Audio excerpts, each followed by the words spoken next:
ছেলেদের মাঝখানে গোলাপ ফুল দেওয়া নেওয়া আর এইসব জামা কাপড় পরে? যখন আমার থেকে তুমি অন্যায়টা বেশি করেছো তখন শাস্তিটাও নিশ্চয়ই আমার থেকে বেশি পাওয়া উচিত, তাই না বড় মা? এটাই তো আপনার ন্যায়।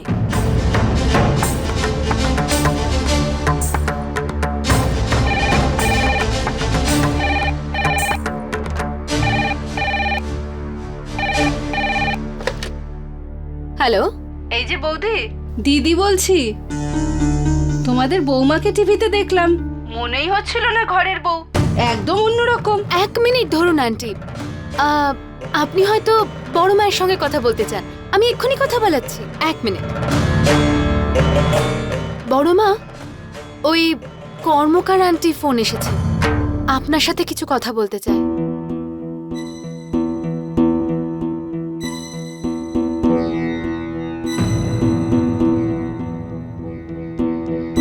ফোনটা স্পিকারে দিয়ে দিলাম। হ্যালো, এই যে বৌদি, নমস্কার। কি ব্যাপার, বৌমাকে তো খুব সুন্দর লাগছে টিভিতে, একদম সিনেমার হিরোইনদের মতো। সময়ের সাথে সাথে আপনিও বদলেই গেলেন, মনে হচ্ছে আধুনিক সভ্যতা বেশ প্রভাবিত করেছে। আর যাই বলুন না কেন, এগুলো কিন্তু ঠিক হচ্ছে না আমাদের সমাজের জন্য। আমরা তো আমাদের মেয়ে বউদের আপনাদের কথা বলি সব সময়, এবার কি বলবো ওদের? এগুলো সব আপনার ইচ্ছেতে হচ্ছে, আর যদি এগুলো আপনার ইচ্ছেতে না হয় তার মানে আপনাকে কেউ মান্যতা দিচ্ছে না। যাই হোক না কেন, এটা শুরু তো হলো আপনার বাড়ি থেকেই, কালকে হয়তো আমাদের মেয়ে বউরাও এসব করবে। এসব কিন্তু ঠিক হচ্ছে না, এবার একটু রাশ টানুন। শুনছেন আপনি? হ্যাঁ হ্যাঁ, শুনতেই পাচ্ছেন হয়তো। রাখছি, নমস্কার।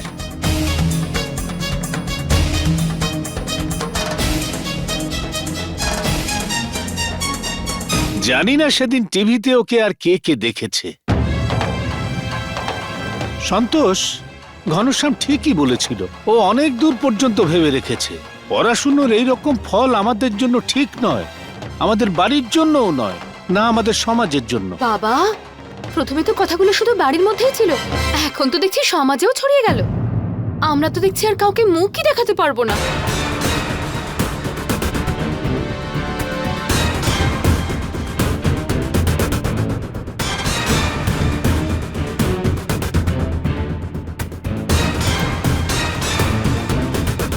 কবিতা, কাকে জিজ্ঞেস করে তুমি এই কাজ করার সাহস দেখালে? কি হচ্ছে এসব? ব্যাস, জয়, তোর বউয়ের সাথে সাথে তুইও কি এই বাড়ির নিয়ম ভুলে গেছিস নাকি? এই বাড়িতে যাকে জিজ্ঞেস করা হয় উত্তরও তাকেই দিতে হয়। মা, আমি আপনার কাছ থেকে অনুমতি নিতেই যাচ্ছিলাম, কিন্তু আপনি বাড়ি ছিলেন না, তাই আমি আর...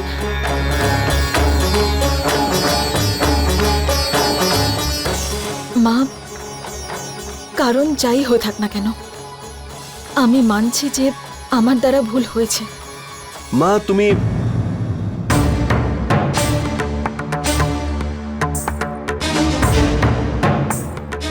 কবিতা, তোমাকে আমি কলেজে গিয়ে পড়াশোনা করার অনুমতি দিয়েছি কারণ যে তুমি কখনো এই বাড়ির মর্যাদা অতিক্রম করবে না, এরকম কোনো ব্যবহার করবে না যার জন্য আমাদের লজ্জায় পড়তে হয়। কিন্তু আজ তুমি আমাদেরকে লজ্জাও দিয়েছ আর এই বাড়ির পরম্পরাকে অপমানও করেছ। যদি আমি বাড়িতে থাকতাম তবুও আমি এই কাজটা করার অনুমতি দিতাম না। অনেক বড় ভুল করেছো তুমি। আরে ভুল কেন, দোষ করেছো তুমি। এর শাস্তি দেওয়া হবে তোমাকে। আর যদি ওকে কোনো শাস্তি না দেওয়া হয় তাহলে কিন্তু এটা পরিষ্কার হয়ে যাবে যে এই বাড়িতে পক্ষপাতিত্ব করা হয়। অন্যায় হবে কিন্তু বড় মা এটা।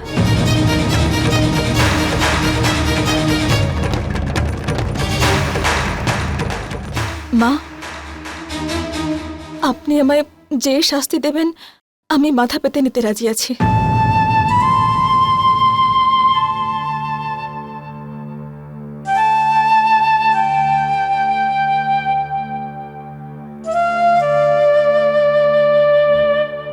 আমায় বলতে দাও কবিতা। মা, এটা কবিতার নয়, আমার দোষ। কবিতা তো প্রথমেই বারণ করে দিয়েছিল যে যদি মা পারমিশন না দেয় তাহলে ও যাবে না। আমি তোমাকে জিজ্ঞেসও করতে গিয়েছিলাম, কিন্তু সেই সময় তুমি পুজো করছিলে। আমি তোমাকে ফোন করেছিলাম, কিন্তু তুমি ফোন তোলোনি মা। আমি কবিতাকে তাই বলেছি যে আমি তোমার সঙ্গে যাচ্ছি। আমি ওকে অনুমতি দিয়েছি মা। আমি ওকে বলেছি যে আমি ওকে ওয়েস্টার্ন ড্রেসে দেখতে চাই। কবিতা তো তখনও মানতে চাইছিল না। তারপর অনেক করে ওকে রিকোয়েস্ট করার পর ও আমার সঙ্গে গেছে। ভুলটা কবিতার নয় মা, ভুলটা আমার। সেই জন্য তুমি যা শাস্তি দেওয়ার আমাকে দাও।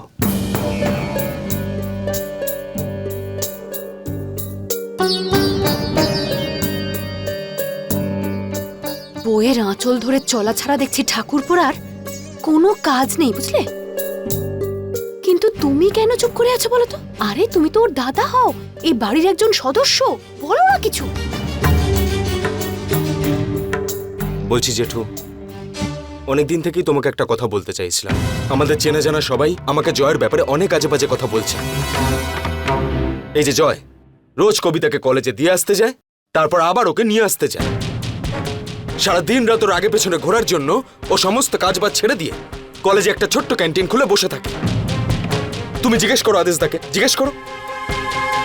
আরে আমাদেরও তো বউ আছে, তাদের জন্য আমাদেরও চিন্তা হয়। তাহলে কি আমরা আমাদের কাজ ছেড়ে দিয়ে ওদের আঁচল ধরে বসে পড়বো? আর তাছাড়া একটা কথা বলবো, এই তো ওরও কোনো ভুল নেই কিন্তু, কারণ এই বাড়িতে ওকে আটকানোর জন্য কেউ নেই, তাই ওর যা ইচ্ছে হচ্ছে তাই করছে। কখনো কখনো আমার এরকম মনে হয় যেন এই সব কিছুই তোমাদের অনুমতি নিয়েই হচ্ছে। এতদিন ও ছোট ছিল তাই ওর সব রকমের ভুল, ওর সব ভুল আমরা চোখ বন্ধ করে ক্ষমা করে দিয়েছি। কিন্তু এখনো বড় হয়ে গেছে, ও বিয়ে করে নিয়েছে।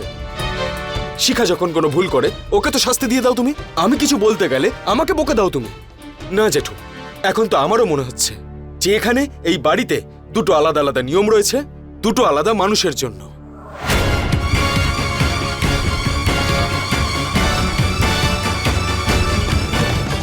জয়, আমি ভেবেছিলাম যে তুই দায়িত্ববান হয়েছিস। আমি কোনো ভুল করিনি বাবা। তুমি বলো বাবা, নিজের স্ত্রীর পাশে থাকা কি অপরাধ? এত ভুল করছিস তার উপরে তর্ক করছিস। তর্ক করছি না বাবা, আমি তো শুধু সেটাই বলছি যেটা সত্যি, সেটাই বলছি যেটা আমার মনে আছে, আর সেটাই সত্যি। এবার তুই আমাকে শেখাতে এসছিস কোনটা ভুল আর কোনটা ঠিক। বিশ্বাস হচ্ছে না আমার যে তুই এভাবে আমার মুখের ওপর কথা বলবি কোনোদিন।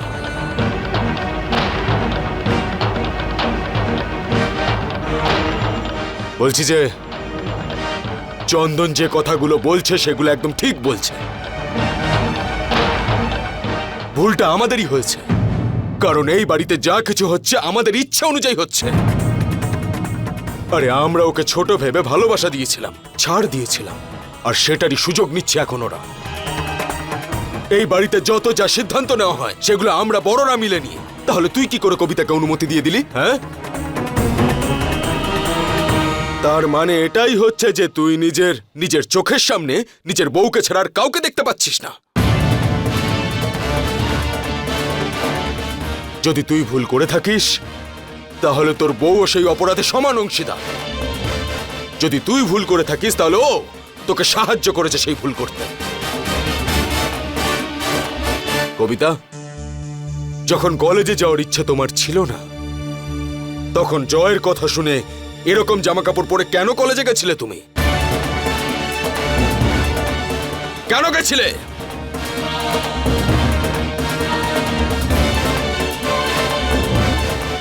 না, আর চলবে না। এবার শুধুমাত্র ধমক দিয়ে কোনো কাজ হবে না। এবার ওরা যা অপরাধ করেছে তার শাস্তি পাবে।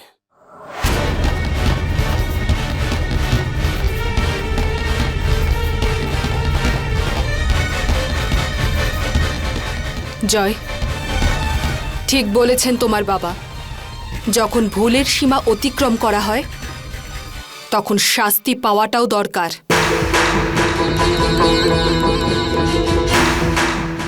জয়, কাল সকালে সবার প্রথমে তুই আমার ঘরে আসবি, আর কাল সকলেই জানতে পারবে যে তোমাদের দুজনের জন্য কি শাস্তি ঠিক হয়েছে।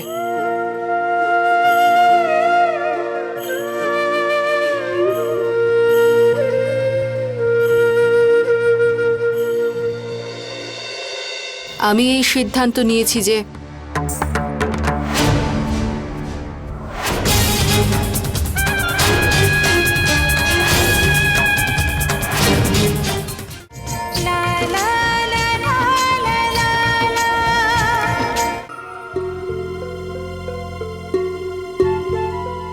নিজের বউকে নিয়ে এত মাতামাতি করার কি আছে কে জানে। আমার তো মনে হয় কবিতা অনেক কপাল নিয়ে এসেছে, তাই ওকে এত ভালোবাসার মতো একজন বর পেয়েছে। এটাকে সৌভাগ্য নয়, অন্ধতা বলা হয়। মুখ থুবড়ে পড়েছে তো, দেখা যাক মা কালকে কি সিদ্ধান্ত নেয়। আরে ওকে আমিই বা কতদিন বাঁচাবো। ও হয়তো ভেবেছে কবিতাকে এই ধরনের পোশাকে বাইরে নিয়ে যাই, তাহলে কেউ জানতে পারবে। আরে বাবা, এই ধরনের কথা লুকানো যায় নাকি? একদম ঠিক বলেছ তুমি, সব সত্যি তো লুকোনো যায় না। এক না একদিন সবাই সব সত্যিটা জেনেই যায়। হ্যাঁ, আদেশ,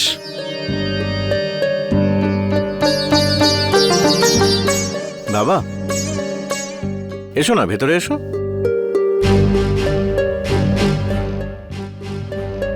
তোর সাথে একটু কথা বলার ছিল। হ্যাঁ বলো না বাবা। জয় যে ক্যান্টিন যাচ্ছে সেটা কি ঠিক? এই ব্যবসা থেকে কোনো লাভ হতে পারে আমাদের? সত্যি কথা বলতে তো বাবা বিশেষ কিছু না। মানে ওর ক্যান্টিনে গিয়ে কোনো লাভ নেই।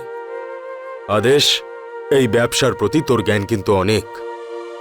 তুই এত কিছু জানার পরও জয়কে যেতে দিলি।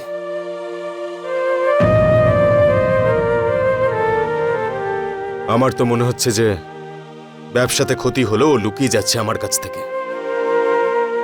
বাবা আমি ভেবেছিলাম ও আস্তে আস্তে কাজটা শিখে যাবে, কিন্তু ব্যবসাতে শিখে নেবে না হয়, কিন্তু জীবনের মায়াজালে আটকে পড়বে। ক্যান্টিনে যাওয়া বন্ধ করে দেওয়ার, আর ক্যান্টিন চালানোর জন্য ওর বন্ধু আছে না? বাবা আমি শুধু এটাই বলতে পারি যে জয় নিজের অজান্তেই ভুল করছে। আমিও সেরকমই কিছু ভাবছি, কিন্তু আদেশ, যখন কেউ অজান্তেই রাস্তা হারিয়ে ফেলে না, তখন সে ফিরে আসবে এই আশা থাকে।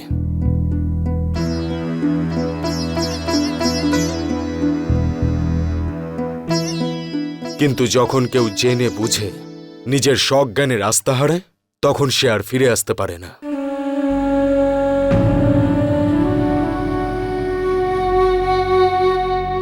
আসি আমি।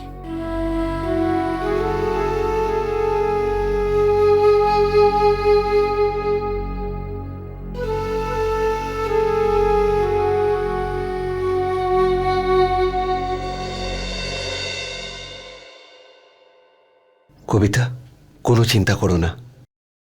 আমরা জেনে বুঝে কারোর মনে কষ্ট দিইনি। ভুল হয়ে গেছে, তাও সেটা আমি করেছি। তুমি তো যেতে বারণই করে দিয়েছিলে, কিন্তু আমি আমার খুশির জন্য তোমাকে জোর করেছিলাম। এবার মা যা শাস্তি দেবে সেটা আমায় দেবে। যদি তুমি শাস্তি পাও তাহলে কি আমার কোনো কষ্ট হবে না?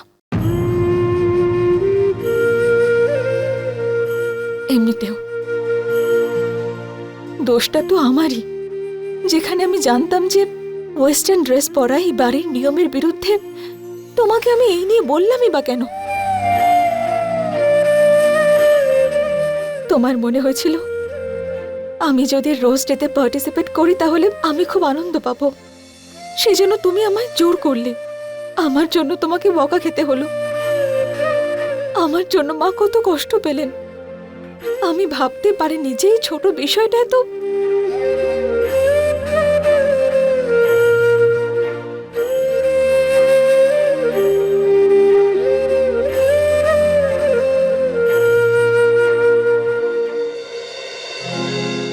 শোনো, কি এমন ভুল করলাম আমরা? কি এমন ভুল করলাম যে আমাদের সন্তান?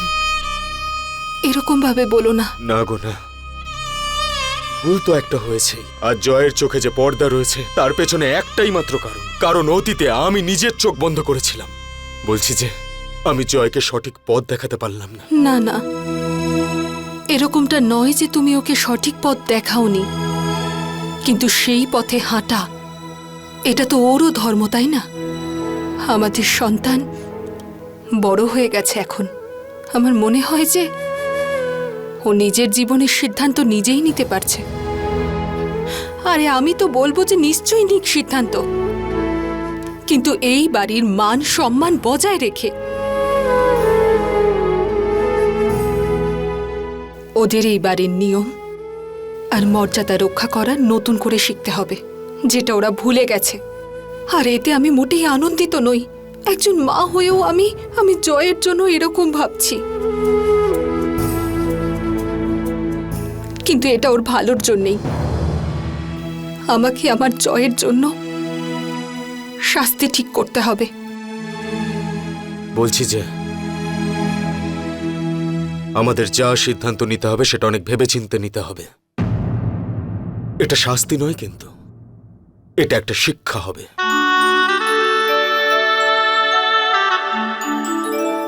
আমি এক্ষুনি আদেশের ঘরে গেছিলাম। ওকে আমি বলেছি ক্যান্টিনের সমস্ত দায়িত্ব জয়ের কাছ থেকে কেড়ে নিয়ে ওর ওই বন্ধুকে দিয়ে দিতে। এটা একদম ঠিক বলেছ তুমি। দায়িত্ববোধই মানুষকে সঠিক পথ দেখায়। আরে আজ পর্যন্ত জয়ের কাঁধে বড় দায়িত্ববোধ পড়েইনি।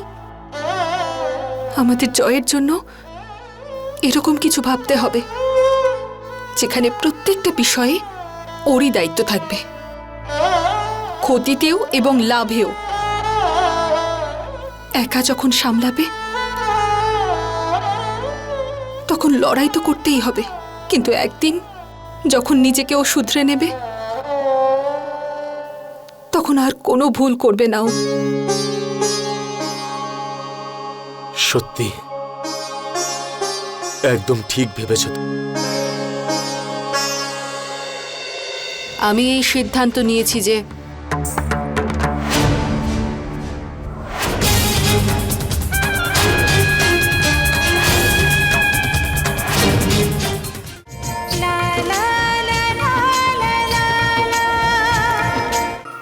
হে ভগবান, আমি সবসময় নিয়মের কাছে মাথা নত করেছি। আমি সবসময় পরিবারটাকে বেঁধে রেখেছি, কিন্তু আজ যেভাবে আমাদের এই সন্তানরা ভুল করছে, যেভাবে এই বাড়িতে প্রশ্ন উঠছে, আমার মনে হচ্ছে যে আমার পারিবারিক শিক্ষায় কোনো ত্রুটি ছিল না তো, আমার নেওয়া সিদ্ধান্ত ভুল হয়নি তো। ভগবান, আমি তোমার কাছ থেকে এইটুকুই চাই যে তুমি আমাকে দেখিয়ে দাও, যদি আমি কোনো ভুল করে থাকি যাতে সেটা শুধরে নিতে পারি। যা সিদ্ধান্তই নিই না কেন তা যেন ওদের জন্য ঠিক হয়।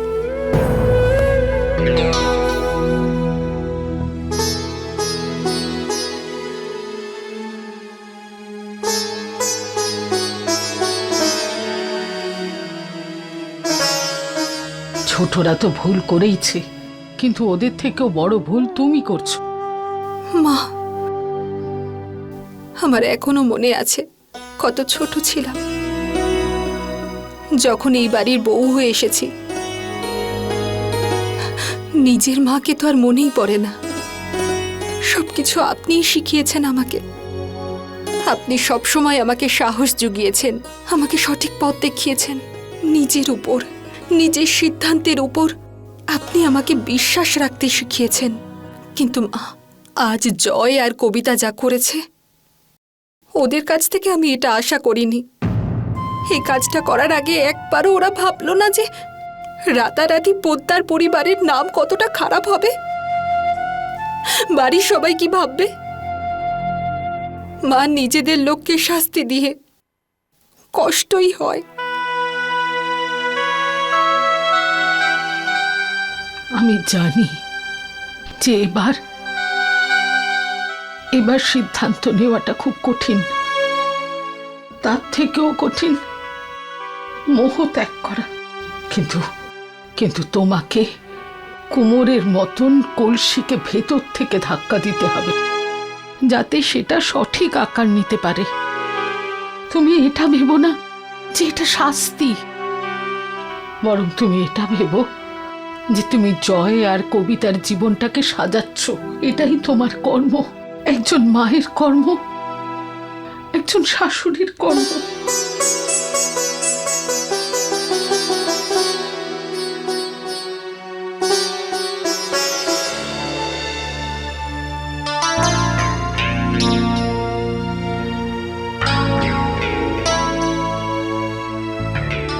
দাদা নমস্কার।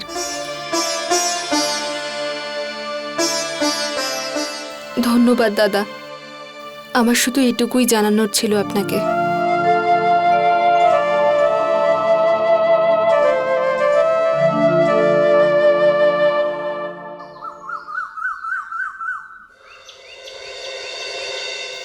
আমি জানি যে তোমরা সবাই আমার সিদ্ধান্তের জন্য অপেক্ষা করছো।